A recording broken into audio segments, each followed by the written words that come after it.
Ya, Assalamualaikum warahmatullahi wabarakatuh. Perkenalkan, nama saya Muhammad Alan Nuril Mausufi, biasa dipanggil Alan. Saya umur 20 tahun. Saya sekarang kesibukannya kuliah. Kuliah di Universitas Islam Indonesia di Yogyakarta. Di Fakultas Ilmu Agama Islam dan jurusan Pendidikan Agama Islam.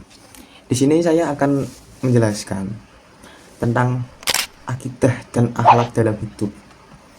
Apa itu akidah? Nah, di sini saya merujuk buku itu ya, Akidah Akhlak kelas 2 Madrasah Aliyah. Nah, akidah itu adalah keyakinan kepada Allah dan para Rasul. Jadi kita harus yakin. Kalau nggak yakin yo buat apa belajar akidah ya kan?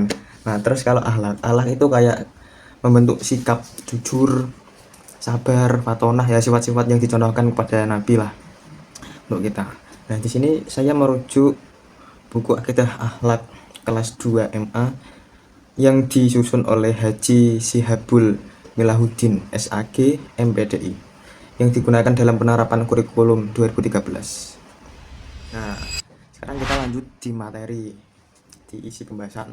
Ini saya ringkas jadi 2 bab dari buku yang saya rujuk tadi. Ya, lanjut di pembahasan pertama. Di bab 1 itu ada iman kepada Rasul-Rasul Allah, memahami tugas dan sifat Rasul serta meneladan ya, bukan meneladani. Kalau meneladani itu kita kayak mencontohkan. Masa kita mencontohkan Rasul kan yo kurang sopan loh.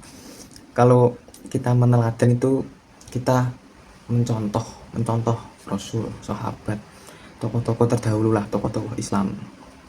Nah, contohnya itu iman kepada Rasul. Iman kepada Rasul tuh kita harus yakin bahwa Rasul tuh utusan Allah Subhanahu wa taala. Kalau kita nggak yakin, buat apa kita belajar ya? Terus yang kedua itu contoh meneladani. Meneladan sifat Nabi, sifat Rasul, sifat-sifat ulama-ulama, terus sifat-sifat orang-orang soleh. Di antaranya ada sifat jujur, sidik ya, terus amanah, tablik dan fatona. Jadi sifat-sifat ini tuh harus terpapar di diri kita. Kalau kita ingin menjadi baik, yuk kita harus belajar. Kalau nggak ingin menjadi baik, yuk jangan belajar. Yuk, maksudnya gitu lah. Oh my god, wow. Ya, intinya tuh kita harus yakin kepada Rasul-Rasul Allah, utusan Allah, dan kita harus mencontoh perilakunya nabi-nabi, Rasul dan utusan ulama-ulama dan orang-orang soleh terdahulu lah. Itu. Terus yang lanjut kedua itu ada materinya akhlak terpuji mahmudah. Akhlak terpuji itu apa loh? Akhlak yang menanamkan sifat-sifat terpuji seperti jujur, amanah, sabar, dan syukur dalam diri. Ya tadi lah contohnya sifat-sifat yang di pembahasan awal tadi itu. Contoh akhlak terpuji itu kayak sabar, syukur, menerima apa adanya. Nah, kalau kita nggak sabar, nggak syukur, jadi itu kita kayak mentang nikmat Allah lah. Ya, kita udah diberikan makan, udah berikan hidup sehat, udah diatur sama kehidupan itu. Kita tuh harus menerima takdir, sabar. Kalau semisal kita nggak menerima itu berarti kamu kurang ya, kurang. Bukan saya menyalahkan, tapi kurang belajar lagi, ya. Belajar rasa hati, belajar jiwa-jiwa, belajar ketenangan. Ya intinya itulah. Lanjut pembahasan yang ketiga ini, yang bab 1 yang terakhir itu ada akhlak tercela atau mazmumah. Akhlak tercela itu mengenali dan menghindari sifat-sifat tercela seperti sombong, iri hati, dan dengki. Kita tuh nggak boleh mempunyai sifat-sifat kayak tadi, iri, dengki, sombong. Kalau kita iri, berarti kita kembali lagi tuh di pembahasan yang kedua tadi. Berarti kita tidak mensyukuri nikmat Allah yang telah diberikan kepada kita. Nggak boleh kayak gitu. Nah, terus dengki, kamu nggak boleh berpikiran wah orang dia enak, dia gampang gini-gini, nah, terus hidupnya enak, jangan kayak gitu. Berarti kamu tandanya tidak bersyukur. Kembali di pembahasan Allah tadi. Nah, terus yang sifat sombong itu menurut saya itu orang kalau udah sombong itu mesti dijauhi, kalau nggak digosipi ya kayak gitulah. Kita tuh jangan sombong, kita tuh harus berusaha semaksimal mungkin, karena sesuatu apa yang kita buat itu semuanya berkah. Itu perjalanan hidup kita yang diatur oleh Allah Subhanahu wa taala. Nggak boleh kamu iri, dengki, sombong, nggak boleh itu. Ya kalau boleh enggak apa-apa, itu kamu bukan saya kok. Ya enggak, iya. Saya cuman menerangkan apa yang baik ya. Apa yang buruk ditinggalkan. Oke. Terus harus menghindari karena merusak hati. Kalau kita tertanam iri, dengki dan sombong itu hati kita rusak. Peteng ya, hitam lah, rusak ya. Rusak. Kalau hati udah rusak itu tidak bisa ngapa-ngapain pokoknya. Soalnya gimana ya, orang itu kalau udah lama nggak dengerin motivasi tentang kehidupan, motivasi yang baik, terus ceramah atau diruqyah lah atau gimana, itu selama 40 hari lebih itu hatinya akan keras. Itu mau dibilangin kayak apa nggak bakal bisa, soalnya hatinya udah hitam, udah keras, dibilangin nggak mau, ya toh. Nah, terus ada contoh lagi satu. Ini teman saya ya, di pondok. Nah, intinya teman saya di pondok, saya nggak sebut siapa namanya. Dulu tuh teman saya itu nakal banget itu. Nakalnya ndak karu-karuan itu toh. Sampai dibilangin ini sudah tidak bisa, artinya udah keras. Nah, terus pengasuh saya itu manggil dia, diceramai, dinasihatin gini. Nah, terus dia tuh terbuka hatinya. Karena apa? Dia diceramai langsung oleh orang-orang yang soleh. Kalau diceramai oleh orang-orang kita, orang yang sepadan, itu mesti disepelekan. Walaupun itu baik ya, mesti. Tapi ya enggak apa-apa. Setidaknya kita berusaha untuk mengingatkan yang baik. Nah, kalau nggak baik, ya udah, orang jahat ya banyak gitu. Terus ada kata-kata sahabat Ali bin Abi Thalib toh, itu adanya maksiat bukan karena adanya orang yang jahat, tapi karena dianya orang baik. Orang baik tidak mau mengingatkan.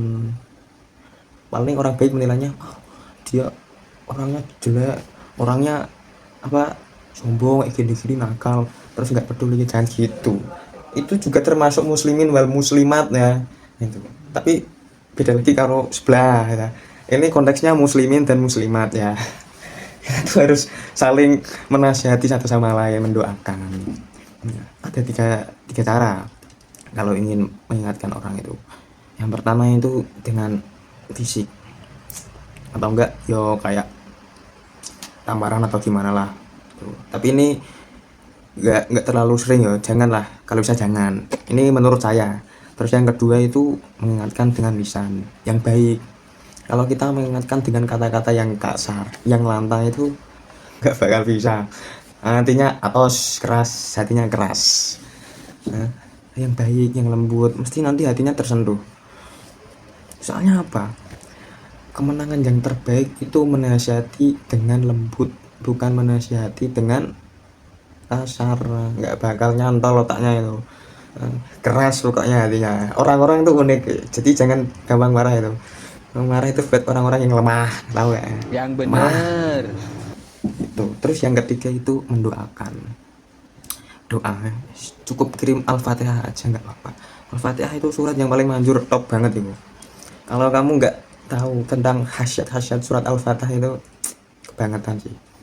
Ya bukan aku gimana-gimana, enggak, maksudnya ya itu surat yang sangat manjur ketika kita di keadaan apapun, kayak mengingatkan kalau masuk rumah atau ada perbuatan keji dari kita gitu toh, baca Fatihah untuk diri kita, untuk orang lain, untuk orang tua, untuk para ulama-ulama, sahabat-sahabat dan rasul-rasul gitu.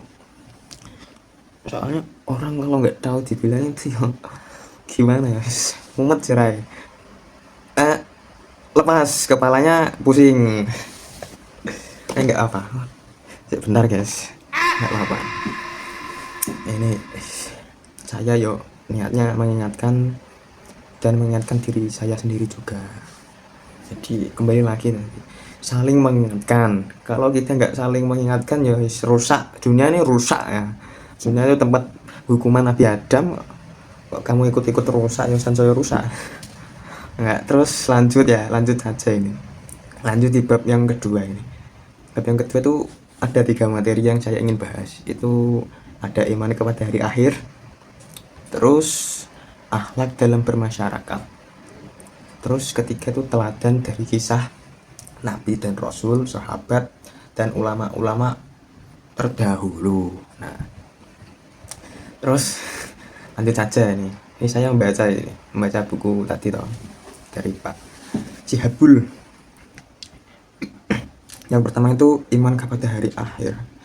Iman kepada hari akhir itu meyakini adanya kehidupan setelah mati dan mempertanggungjawabkan amal perbuatan di dunia. Di dunia ini, kamu di dunia yang berbuat apa saja kamu enak kok. Tapi yo jangan menyesal kalau di akhirat di gini-giniin malaikat ya. Itu urusan kamu. Saya cuma mengingatkan kok. Intinya yo bismillah, semoga sadar semua ya. Keyakinan hati, akhlak, akidah akhlak ya, keyakinan hati. Kalau kita nggak yakin ya nggak bakal bisa itu. Contohnya tuh iman kepada hari akhir itu, percaya adanya kehidupan setelah mati, mendorong hidup disiplin dan bertanggung jawab.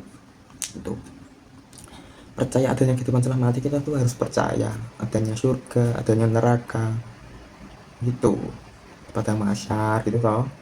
Kalau kamu nggak percaya yo berarti kamu kurang yakin, iman kamu belum kuat gitu. Kalau semua di akhirat itu ditambahkan Allah langsung di dunia, orang seisi dunia itu menjadi Islam semua itu. Serius Islam semua nanti. Misalnya pada takut dengan kebesaran Allah ya, dengan segala perintah-perintahnya itu. Intinya kayak gitu ya. Terus ayat yang pertama itu ada alam roh. Alam roh itu alam yang sebelum kita itu dibentuk lah. Jadi itu Allah itu membentuk kita itu roh dulu, enggak fisik dulu. Jadi fisik itu kedua. Terus yang ketiga itu kandungannya tadi tuh membentuk roh itu. Terus yang ketiga itu alam dunia. Alam ini ya. Dunia itu luas. Enggak boleh bercanda ya, oke? Alam dunia. Nah, terus setelah alam dunia itu kiamat. Kiamat, tahu kiamat enggak?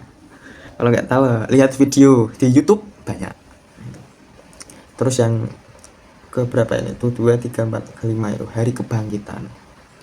Hari kebangkitan tuh semua manusia itu yang telah mati itu akan bangkit setelah hari kiamat. Terus kalau sudah bangkit itu kemana? Nah, terus di padang mahsyar itu di hari dimana padang mahsyar itu semua manusia itu akan menunggu dihisab dan menerima keputusan Allah Subhanahu wa taala, dan matahari itu sejengkal sangat panas. Bayangkan sebentar ya, saya akan memberi contoh ini. A few moments later. Ya, dan matahari itu sejengkal itu sangat panasnya itu. Sejengkal loh guys, jengkal tuh segini. Ini saya, matahari itu segini. Gosong. Nih contoh korek aja nih. Korek ini lo gini, panas loh, apalagi matahari. Geledek, panas, sangat panas. Makanya kita tuh harus hati-hati, saling mengingatkan, berbuatlah yang baik di dunia itu. Di dunia itu bekal kita lah untuk di kehidupan selanjutnya. Ya. Terus ada lagi syafaat. Syafaat itu dari Rasul, malaikat, orang mati syahid atau syuhada, orang soleh, itu semuanya itu akan diberi syafaat oleh Rasulullah SAW. Dan kepada orang-orang yang berbuat baik tapi baiknya kurang itu loh, diberi syafaat. Tujuannya itu kayak menyelamatkan manusia dari siksa neraka atau meringankan siksa. Ya, siksa yang aslinya pedih itu mesti diringankan gitu, atau mendapatkan pengampunan ya, ampunan dari Allah gitu. Jadi langsung satset swarga, pintunya berangkat dulu. Nah, terus yang itu hisab dari hari perhitungan amal. Ya kayak tadi sebelum dihisab tuh di padang mahsyar dulu. Jadi menunggu. Itu kayak menunggu baris berbaris aja. Semua manusia di bumi itu akan disatukan di padang mahsyar dengan suasana pasir putih. Yang saya ketahui itu pasir putih semuanya, nggak ada sudutnya sama sekali, nggak ada cekungannya, nggak ada retak-retaknya, cuman pasir putih berhadapan langsung kepada Allah, dan matahari sejengkal. Panasnya nggak karu-karuan itu ya. Itu kita menunggu itu. Jadi kita harus berlatih sabar ya, kita di Padang Mahsyar tuh harus berlatih sabar. Kalau nggak sabar ya digeret malaikat ya. Diginiin malaikat nanti, takut kamu nanti. Terus apa ya, penyerahan catatan amal, yaitu hari penyerahan catatan amal. Jadi tadi setelah ditimbang itu nanti ada hari penyerahan catatan amal. Nah, penyerahan catatan amal tuh saya contohkan itu kayak di kuliahan lah. Di kuliah kan kalau kita mau ada proker tuh kan harus ada surat keizinan kayak proposal atau gimana. Nah, itu diserahkan. Kalau sudah di ACC boleh, berarti boleh dilaksanakan. Kalau tidak ya dibuang, berarti nggak boleh. Kayak penyerahan amal kita, kalau buruk dibuang di neraka ya, neraka. Kalau baik di surga. Yes, intinya kayak gitu. Terus di mizan, hari mizan tuh hari dimana amal manusia dipertimbangkan secara adil dan akhirat. Itu keputusan Allah langsung tuh. Terus langsung di Telaga Kautsar. Telaga Kautsar itu sebuah telaga yang besar diberikan kepada Nabi Muhammad Sallallahu Alaihi Wasallam di hari kiamat untuk orang-orang yang beriman. Sekali lagi, untuk orang-orang yang beriman. Apa sih fungsinya telaga ini? Buat wudhu bisa nanti. Ketika kamu di Padang Mahsyar kan panas itu kan, mukanya petang hitam gitu. Di telaga Kautsar cuci muka, minum, wudhu itu bisa. Itu berlaku untuk orang-orang yang beriman. Kalau nggak beriman yo nggak tahu, nggak keputusan saya. Soalnya saya hamba Allah, bukan yang menciptakan ya, oke? Terus yang terakhir itu masuk surga atau neraka. Itu semua orang itu mesti pengen masuk surga. Saya itu juga. Tapi kamu nggak introspeksi diri, kamu berbuat salah banyak. Kalau nggak berbuat salah, siapa? Wali, syuhada, nabi. Wali aja pernah salah kok. Kamu yang orang biasa nggak mau salah. Wes nggak bisa gitu, tak berkusung. Nah, itu ya tadi ya. Nah, terus kita lanjutkan di materi yang kedua yang ada di bab 2, yaitu akhlak dalam bermasyarakat. Di sini di buku bapaknya ini, akhlak dalam bermasyarakat itu menerapkan nilai-nilai akhlak dalam interaksi sosial seperti toleransi, tolong menolong, dan menghormati perbedaan. Nah, toleransi, tolong menolong, dan menghormati orang lain ya. Toleransi itu kita harus selalu rendah hati ya. Kita tuh harus menerima takdir Allah. Toleransi perbuatan orang lain, toleransi kepada adat istiadat dari pulau-pulau lain ya, kayak gitulah, kayak tradisi gitulah ya. Kalau kita itu nggak ada toleransi tuh semuanya, kalau kita tuh mesti dianggap itu anggap salah. Padahal itu adat istiadat, membuat budaya itu menyatukan suatu ras atau manusia-manusia dari berbagai macam itu toh. Nah, intinya gitu. Toleransi itu kayak, tak contohkan yang simpel gini ya. Ada 2 anak kecil, 2 anak intinya. Namanya tuh Alfi, dan yang kedua tuh itu Ridho. Nah, Ridho. Nah, yang Alfi ini tuh anaknya nakal banget. Dibilangin tuh nggak bisa belajar, yo nggak mau, ya kan. Terus yang Ridho ini tuh orangnya baik, anaknya baik, sabar, belajar, istiqomah, sholat tepat waktu. Nah, terus itu tuh Alfi sama Ridho itu di kalangan satu pondok. Jadi itu dia itu sama-sama pondok, anak pondok semua, tapi berbeda sikap ya, berbeda sikap. Jadi contoh toleransinya tuh kayak gini. Misal ada kumpulan itu loh, kumpulan anak buah itu si Alfi itu tadi kumpul di kamar satu, terus ngomongin si Ridho.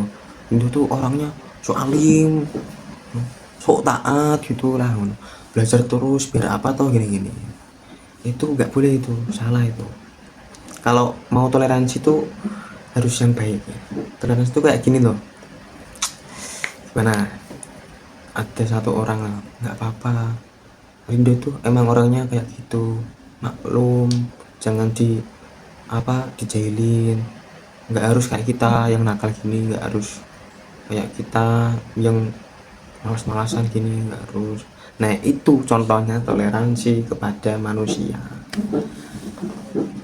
Kita tuh harus saling toleransi lah.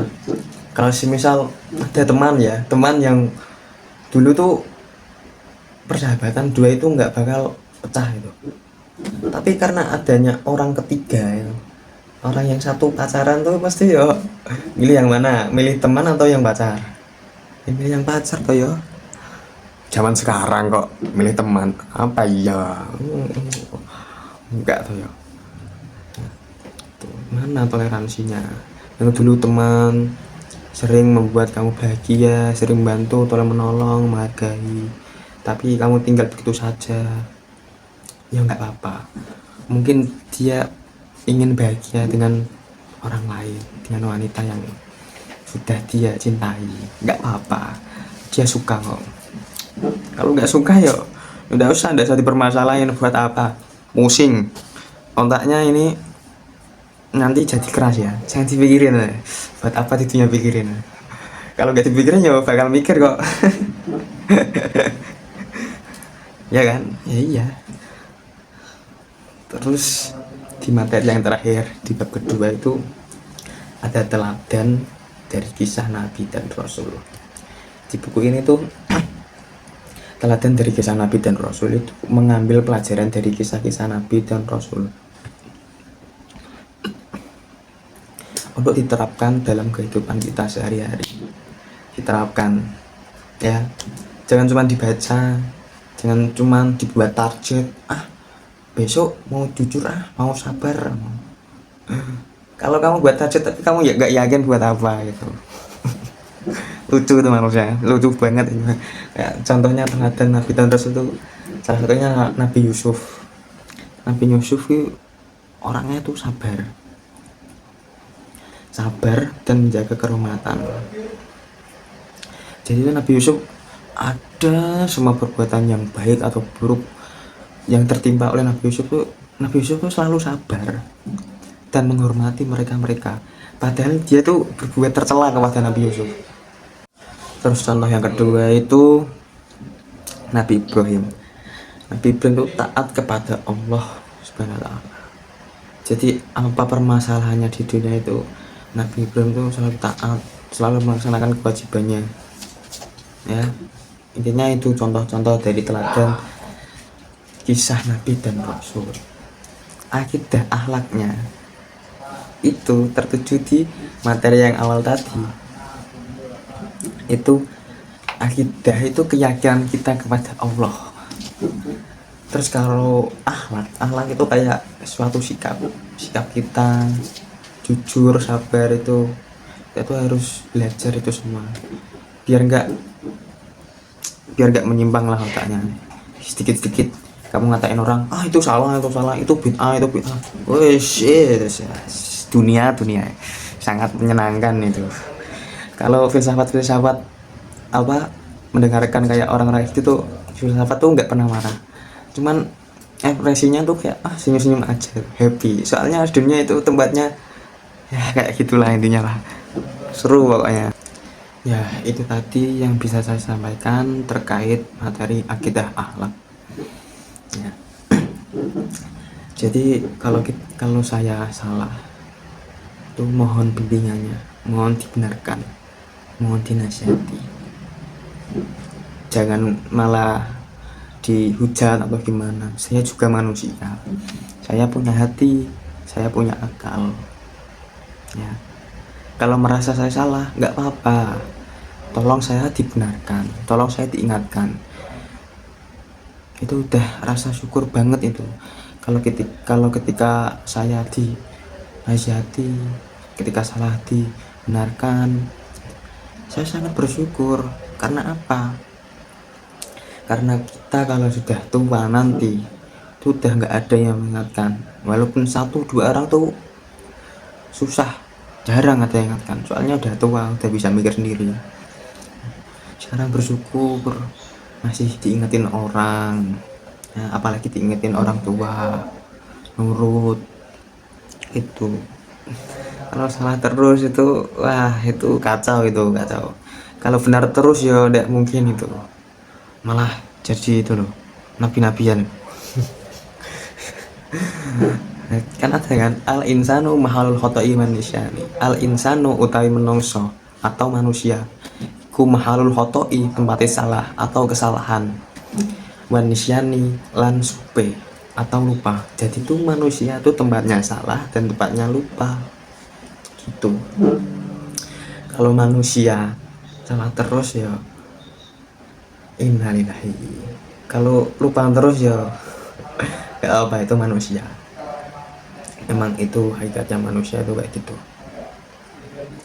Dah, cukup sampai sini saja saya akhiri. Tutur kata saya jika tidak berkenan di hati Anda mohon dibuang, dan jika berkenan di hati Anda mohon disimpan. Wabillahi taufik wal hidayah. Assalamualaikum warahmatullahi wabarakatuh.